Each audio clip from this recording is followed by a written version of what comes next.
simple words, KuBitX is an economic movement agenda for Africa, using exponential technologies such as the blockchain to advance financial services across the continent, especially the informal sector of our continent, where over 55% of the population are unbanked. We think exponential technology like the blockchain, mobile phone, we can be able to advance financial services at a very affordable prices, fees, to include especially our informal sector, to drive economic involvement, to drive economic participation, which will go a long way to also influence the social well-being of our continent. Because we believe the last 400 years, fast forward, the last 100 years, we've not actually have anything deliberate in Africa. We've not been strategic to ensuring that we put in a system that will ensure that our people benefit. We have a program, a deliberate program to take people out of poverty in Africa. No one is talking about economic empowerment in Africa. Everybody is talking about politics. We think nations such as China, nations such as Singapore, Japan, they were all deliberate about their people. And for us at KuBitX, we believe Africa deserves better. Africa does not deserve pity. We don't need aid. We need investment into young entrepreneurs who are driven, passionate about solving the African problem. Africans can only solve African problem. We invite other people to support us in terms of collaboration to build Africa. We understand our problems, we understand our challenges. We know what happens in Kenya, we know what happens in Zimbabwe, Uganda, Ghana, Nigeria. We understand our system, we understand our people. We can only solve our problem by Africans. That's all about KuBitX.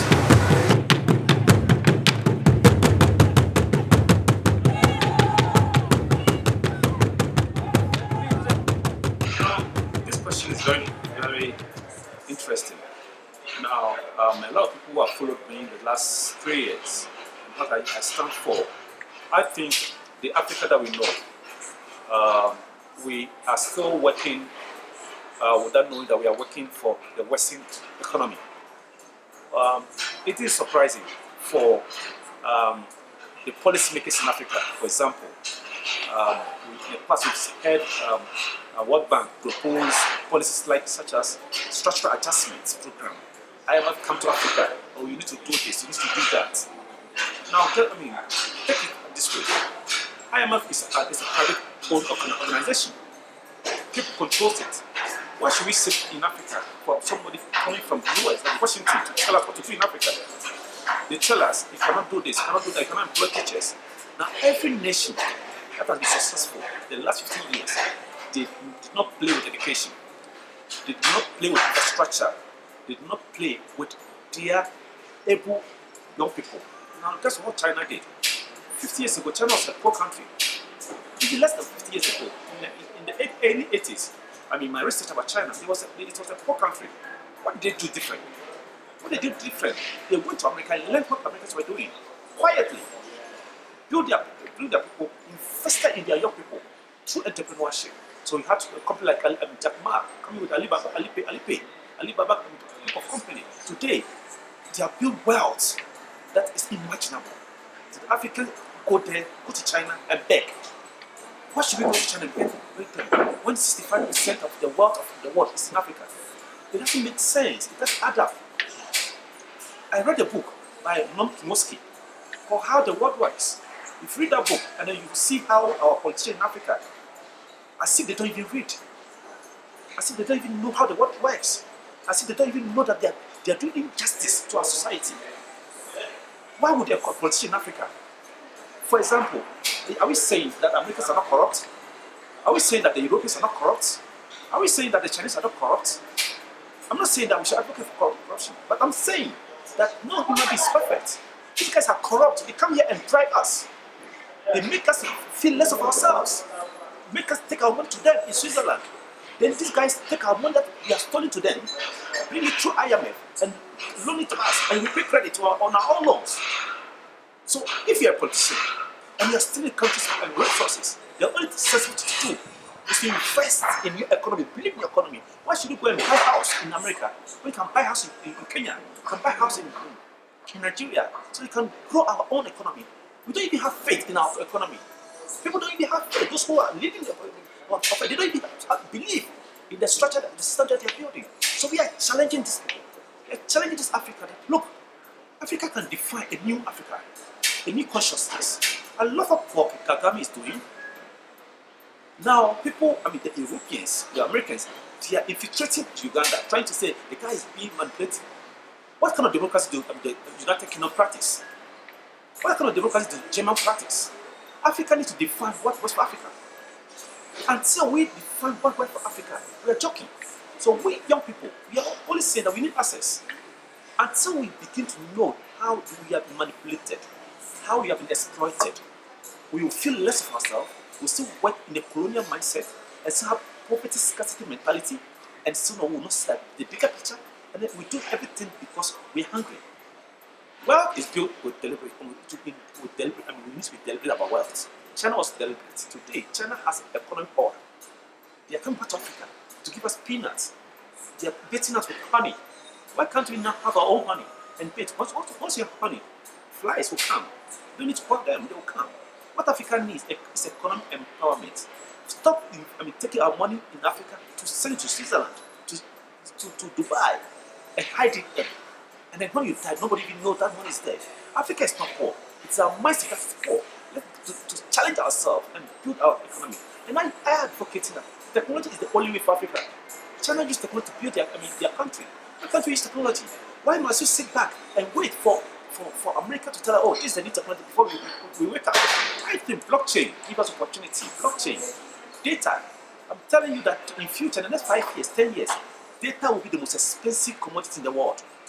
What are we doing in Africa? Young people understand these things. Let's invest in young people to build the African economy. Because we believe in Africa. We are Pan-Africanists. I don't need to be a Ghanaian to be an African. I'm an African before Ghanaian. I'm an African before Nigerian. I'm an African before Kenyan. Let's stop this artificial border these guys have used to divide us and then see us as one people and build our economy. We are the strongest people in the world. We are the smartest people in the world. We are only suffering because of colonial poverty, scarcity mentality. That's breeding. Destroying our moral fiber. And I think that the time has come for us to stop lamenting of the past. Let's look at the future and create the future that we want is there to be done. Singapore have done it. The United Arab Emirates have done it. We can also do it.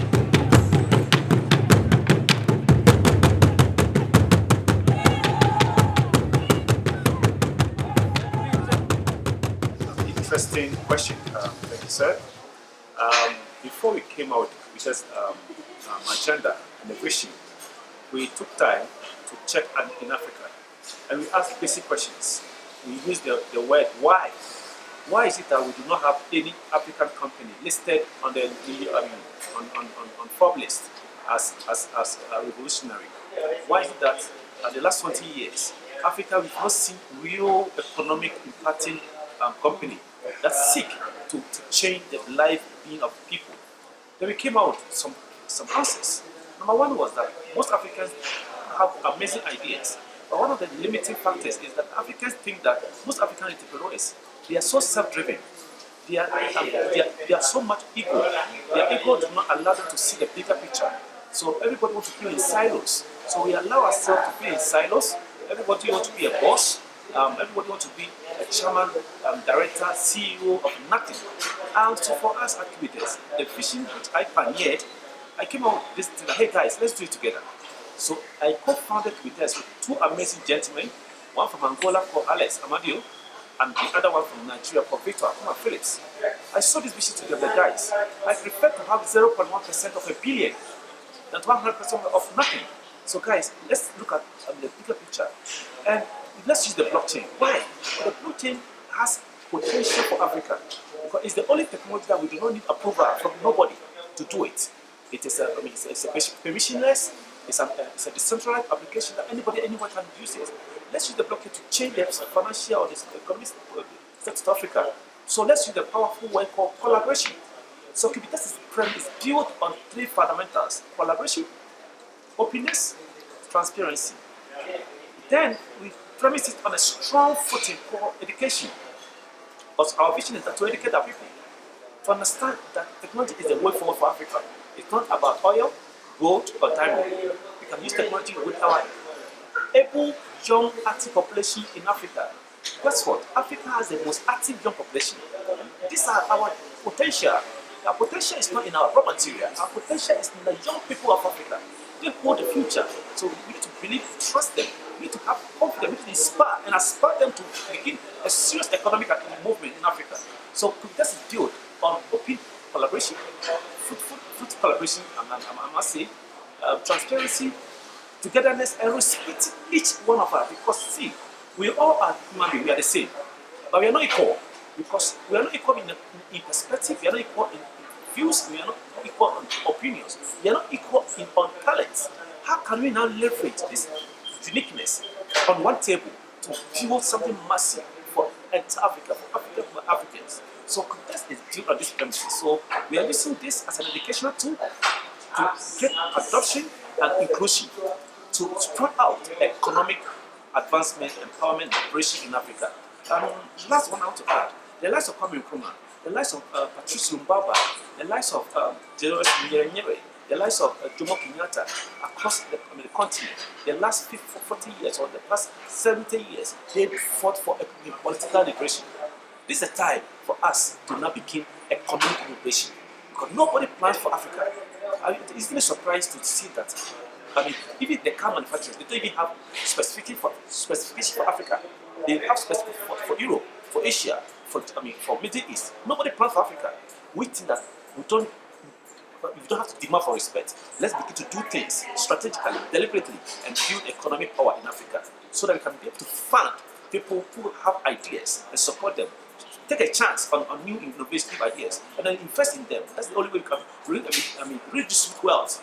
To generate activity, to build economy like people have built in China, in America, in Europe. They are not better than us. We just have to inspire ourselves and do things that people have done successful in their countries. That's all about this.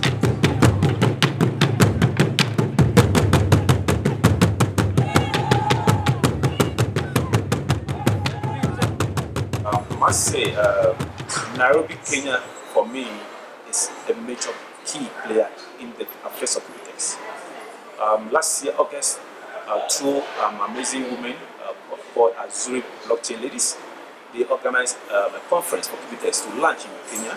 We had a conference, a seminar in Crown Plaza itself, where people, the likes of Dr. Professor Indemu, the current past chairman for government task force on blockchain, on blockchain. He was there, to grace our events. And I must say, Kenya has been a major force. We have amazing teams from Kenya. Our CFO is a lady from Kenya. Our head of business ambassadors is from Kenya. Our head of channel, global channel ambassadors is from Kenya. And we have amazing partners from Kenya. And for me, I think in Africa, when you look at technology, innovation, Kenya comes first. Kenya are more agile, they are more aggressive, they are more futuristic in terms of technology. So for me, as an entrepreneur, for me, as a vision behind this with my colleagues, my co-founders, with Kenya and the entire East Africa. Kenya started mobile money through M-Pesa. We should celebrate these things. Africa can do it. Kenya showed the world that you can use your mobile phone to advance financial services. The world didn't know about it. America didn't know about it. China didn't know about this thing. Europe didn't know. We did in Africa. So we always showing the world new things, but only that we don't monetize what we do. So we feel that we have a solution that we have built that nobody in the world has built in KuBitX. We have a solution that we have built that nobody in the world has built. The only thing that we do not have enough financial war chest to make this thing impact many lives. All we need is access, support, because we are determined. The last 1 year, we've started to build this as young people. If you had the money that the Chinese have, we'll have everywhere in Africa, and people will actually have the full benefit, and government will actually enjoy this. Because we are trying to also solve the problem of unemployment in Africa. We're also trying to solve the problem of economic imbalance in Africa. Government cannot do everything. Government are not employers. Government should provide the policies, framework, provide a conducive environment. They are not employers, they are policy makers. Let entrepreneurship, let businesses thrive. That's how we can expand the economy. That's how we can regenerate wealth. That's the only way America can be able to generate wealth. China is doing the same thing, even though their economies, they are communist society, but they understand. They fuse it together and provide conducive with government support for the enterprise to be successful. Do you think Alibaba was successful all alone? The government supported them. You get it, 10 cents supported, bring alone, the government supported them.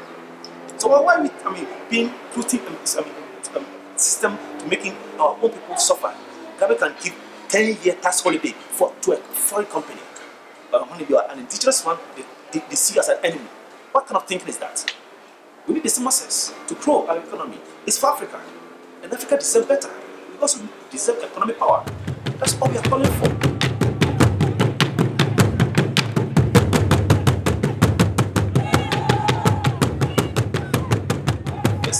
Yes, it's a movement. The first two products we built a digital trading exchange where people all over the world can go there and trade digital assets. We also built a wallet. Now this is not the end game. Our very most important end game is for us to build the biggest tech hub in Africa. Today, Silicon Valley guys are trooping into Africa, especially Lagos. We're taking all our talent back to Silicon Valley because our friends brothers from India, India export major IT. They become more expensive. Africa is becoming more cheaper. Our plan is to build the biggest tech hub in Africa. We should have our own Silicon Valley in Africa, where we can house, innovate, create, and experiment new ideas. That's the only way we can grow. So our major goal is to have the biggest tech hub in Africa, where young people will be housed, supported with new ideas, and pitch and then supported with funding. We cannot say we are raising 100,000 entrepreneurs with $5,000. That makes sense. Look at what they're doing in America. What's something called Shark Tank. These are self-made entrepreneurs who are making money, and then they are betting they are betting on young people, investing in them. Oh, okay, I want 5% of your company. I will invest $5,000. Doesn't mean that they are going to be successful, but they know that the only way to reach this world is to invest in new ideas. This is what we are trying to push in Africa. That entrepreneurs is what make money through businesses. Even politicians who are hiding this money, please reinvest this money in Africa. Let's begin to get up. Young people in Africa are so smart. If you look at what young people are doing, all we are looking for is access. We don't have access. So KuBitX plan in the next 5 years, KuBitX will become a unicorn. That majority of our revenue will go into tech funding. Because technology is the only way we can build Africa. It doesn't matter where you come from. But we see Africa as 1 unit. China is about 1.5 billion people. Africa is about almost 4 billion people. In the next 50 years, by 2050, Lagos will be the largest city in the world in terms of population, followed by Kinshasa in Dr. Congo, followed by Arusha in Tanzania. What is the strategy with this kind of growth in population for Africa? So if you don't do something about it, China is 1.5 billion. They are not struggling because they have to build economic power. So if we can also do it, so we can stop this migration on the desert. Because when there's hopelessness on the land, if there's hope, young people will not travel to Europe. They don't need Europe to be successful. We have everything. Africa, the world needs Africa more than Africa needs the world. So Africa to the world and the world to Africa. Let's go on the table with value. Go to the table with value. Don't go to the table to beg. Nobody give a beggar anything substantial. That's why Africa has already given, aid, pity, vulnerable. Africa need aid. Let's go and give them support. No, we don't need support. We need partnership because we deserve what we deserve. We have what the world needs. So if we have what the world needs, what should we go on the table? What should all African presidents match to China? When China needs what we have, the president should come to Africa to aim, so we can negotiate on strengths. We don't go there to them to beg. To kill. That's shame. In the modern day, why should we do that?